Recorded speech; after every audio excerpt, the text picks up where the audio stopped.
Chapter 15. Yari Visser was summoned to the family villa late in the afternoon on Sunday, September 17. When he arrived, Mario took him directly to the boss. To Yari then, Constantine said, "Who's running this ship? When I give an order, I expect it to be followed. How do you propose to find Hunt now?" Visser had known what the meeting would be about. He also knew that he hadn't been the one to whack Rutger. It must have been Hunt, the unruly gangster told himself. But why? Did Rutger and Hunt have some kind of falling out? Perhaps one or the other had gotten greedy, and the American had betrayed his partner. "I didn't fucking do it," he said to Constantine. "I was on my way out to tell you when the boys galled me." Constantine really gangster a cockeyed stare. "Be Hunt behind this," Visser said. Now, this was interesting, thought Constantine. Didn't do it?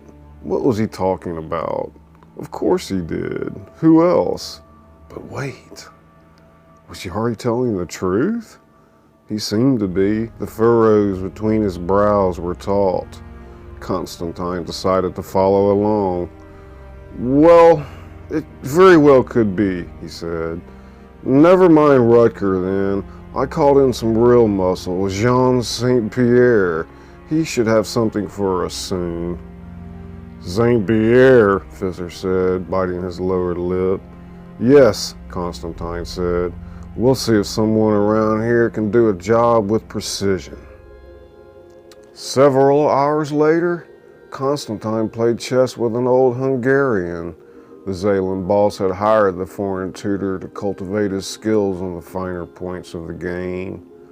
The man's name was Hans, and Hans was a brilliant tactician.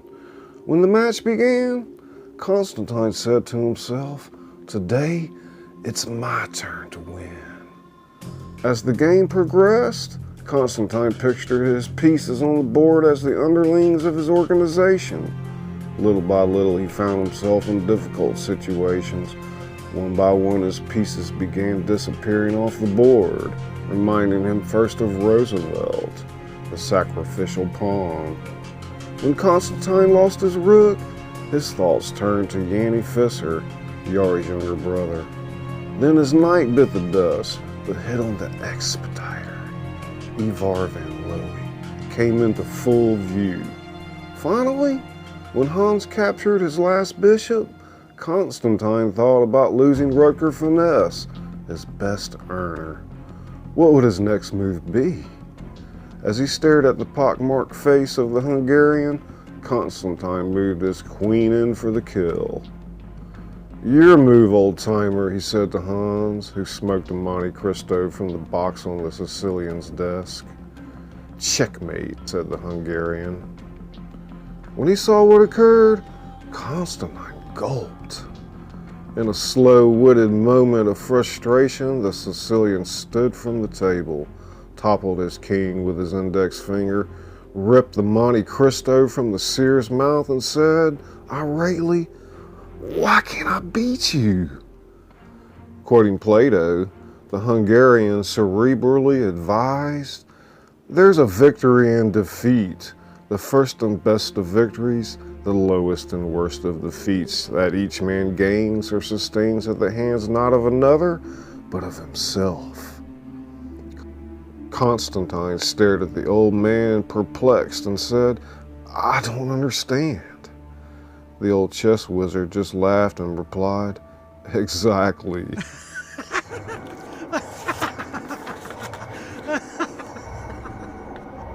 Visser, the unruly gangster, had been pounding the streets for an hour looking for his current whore, Sophie.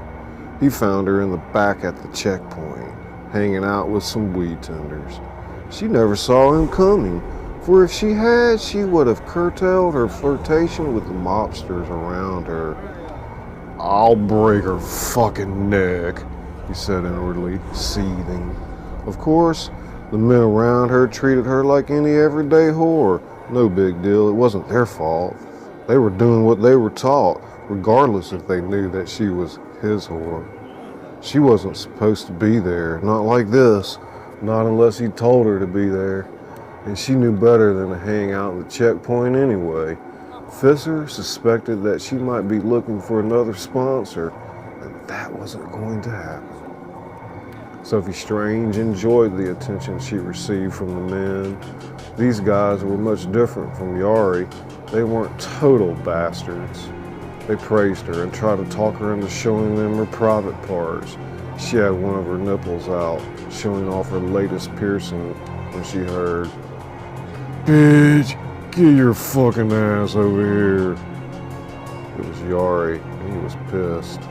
Sophie Strange turned around and saw that he had a beet red look on his face. The other men stared back too, lifting their hands and shaking their heads back and forth rapidly, like the chimes on a grandfather clock.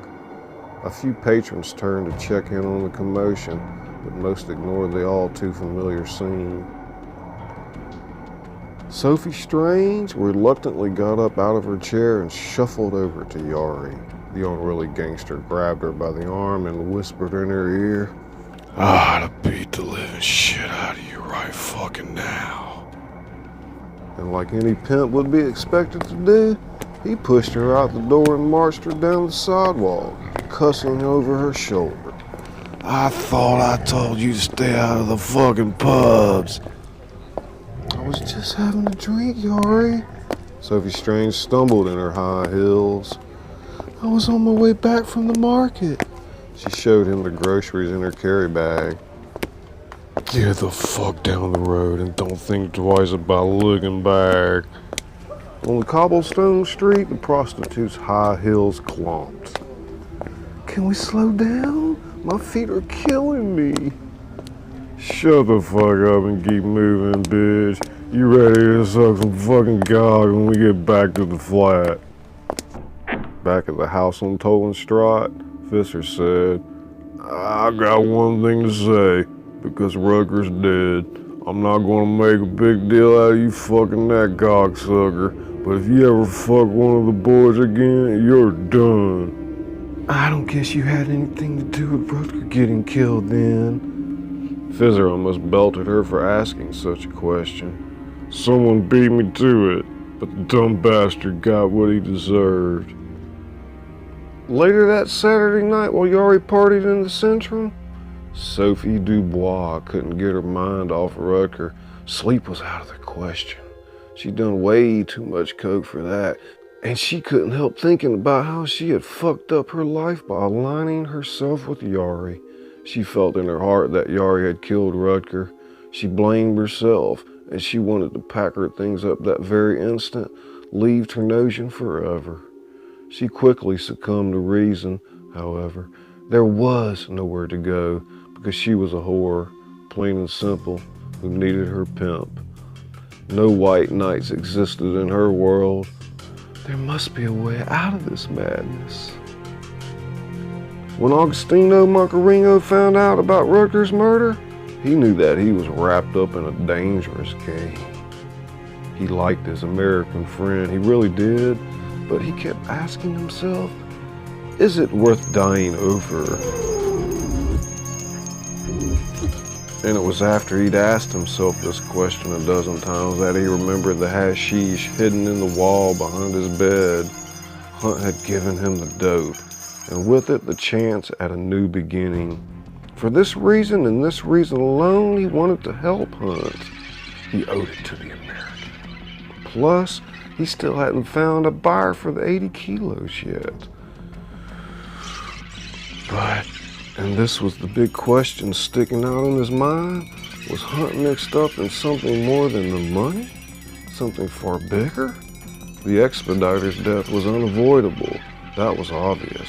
But what about Yanny and Roosevelt? And now Rutger. And then he reminded himself that there was no way anyone could possibly know of his involvement. This led to a forged comfort in knowing that he was safe, for a short time anyway. No, for now, the Mozambican would play it cool. Augustino picked up the phone and dialed his brother in Denmark. Times are tough, Augustino said in Portuguese, but they are looking up. It may be quite a few more days until I can arrange to trade the money, his brother said. Augustine told him that they were waiting patiently. Do the gangsters have any idea of your hand in this? I cannot be for sure. When the deal is done, you come to Denmark to live, you hear? This offer appealed to Augustino. He said, I will think about this, old brother. It would be a wise move, Augustino.